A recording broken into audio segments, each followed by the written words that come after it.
People talk about bipolar episodes while they're happening. The mania, the depression, the chaos, but almost no one talks about what comes after. The part where the storm passes, and you're the one left standing there looking at everything it touched. Today I want to talk about the aftermath of a bipolar episode. The quiet part that comes after the chaos. Bipolar episodes don't always end in a dramatic way. Sometimes they slowly fade.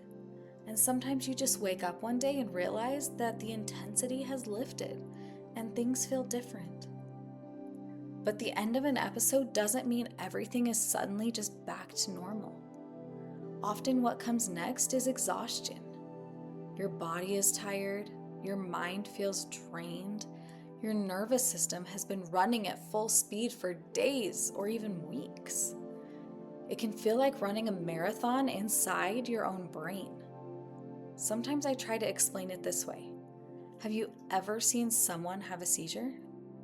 When the seizure ends, their body is completely exhausted. The brain has been firing and working so intensely that afterwards the body just needs time to recover. Sometimes that exhaustion can last for hours, sometimes even days. And for some people living with bipolar disorder, the aftermath of an episode can feel very similar. Your brain and nervous system have been operating at such an intense level that when the storm finally settles, your body reacts with deep fatigue. It isn't laziness. It isn't weakness. It's your brain and your body trying to recover from the storm. And then comes the moment many people living with bipolar know all too well. The moment when clarity returns. You start replaying things in your mind, conversations, decisions, things that you said, things that you did. Your mind starts walking back through the storm. And sometimes you remember things clearly. Sometimes pieces come back slowly. Little moments that suddenly make you pause and think. And as those memories come back, you might start asking yourself questions like, why did I say that? Why did I react that way? Why did that feel so real in the moment?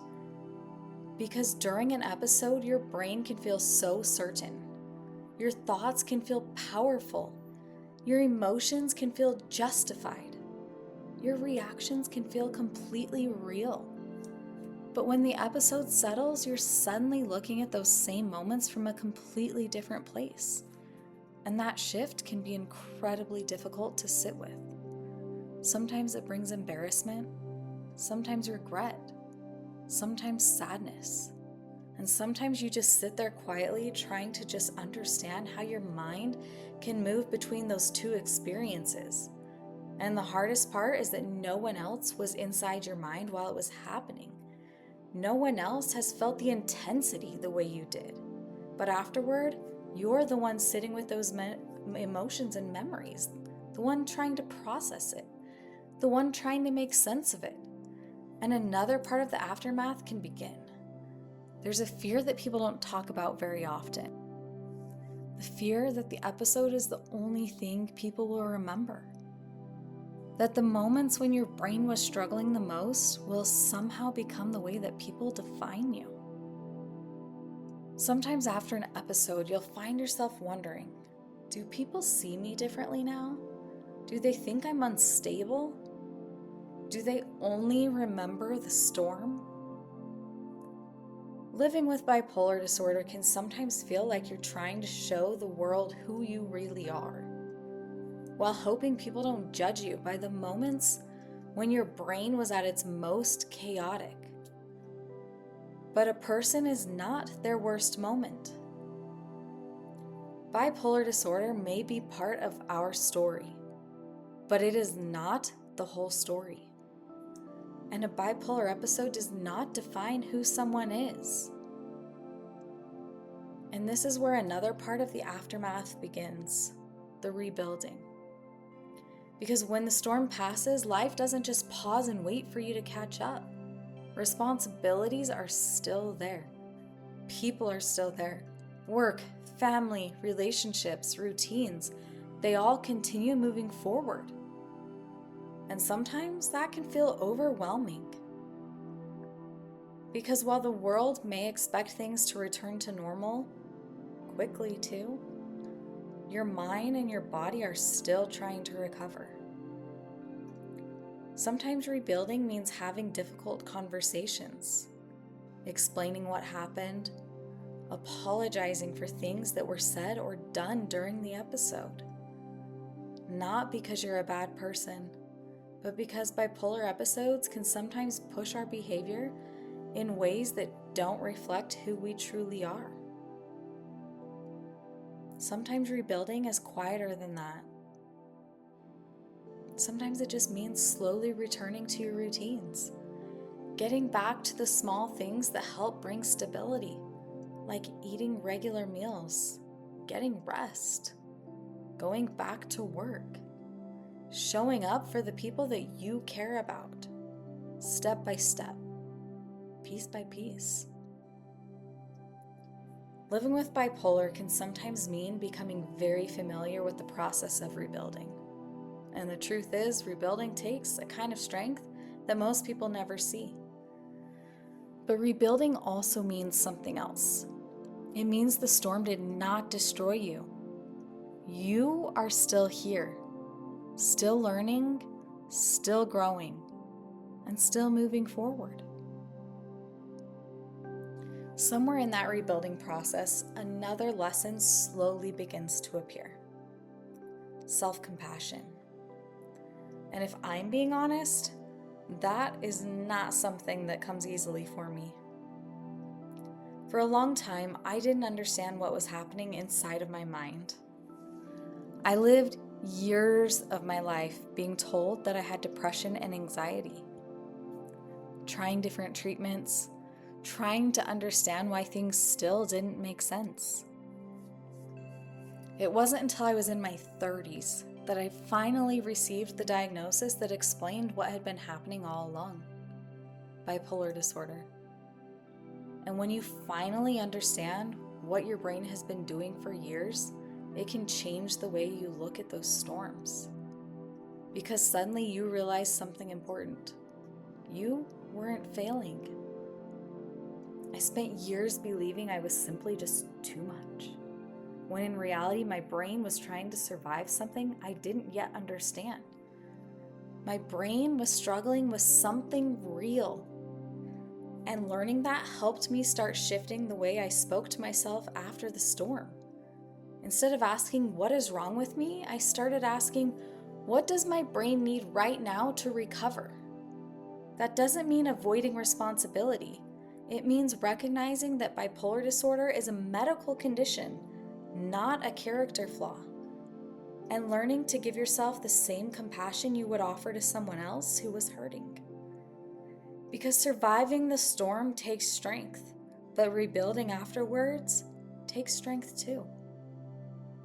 And if you're in the aftermath of a storm right now, if you're sitting in that quiet space where everything has settled, but you're still trying to process what just happened, I want you to know something.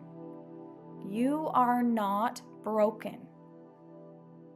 Living with bipolar disorder can sometimes feel like you're constantly trying to understand your own mind, trying to rebuild, trying to make sense of moments that felt overwhelming while they were happening.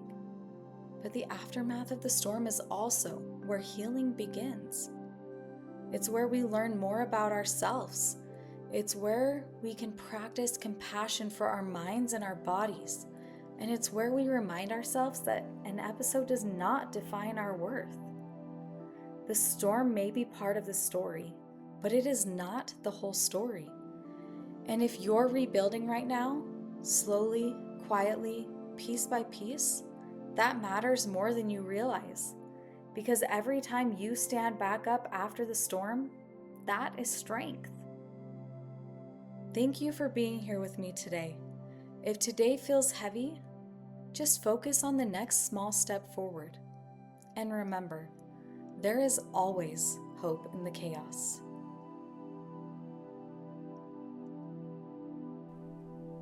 If this podcast resonates with you, if it helps you feel a little more understood or a little less alone, please consider supporting it. I pour everything into these episodes, my time, my heart, and my truth.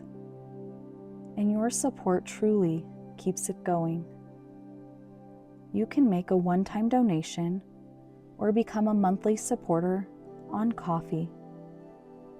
Every dollar helps cover production costs, support future episodes, and allows me to continue creating and showing up with honesty and heart. Here's the link: ko-fi.com/I am hope in the chaos. That is ko-fi.com/I am hope in the chaos. You're not just supporting a podcast, you're supporting a lifeline for me and for others who need to hear these words. I am not a licensed therapist, medical provider, or mental health professional. The experiences, stories, and insights shared in this podcast are based solely on my own personal journey and lived experiences. This content is intended only for educational, inspirational, and support purposes. It is not a substitute for professional medical or mental health advice, diagnosis, or treatment. Always seek the advice of a licensed mental health professional or healthcare provider regarding your mental health or medical conditions. If you are in crisis or experiencing an emergency, please contact emergency services immediately by calling 911 or reach out to the Suicide and Crisis Lifeline by calling 988. You are not alone. You never were, and you never have to be. And remember, there is hope in the chaos.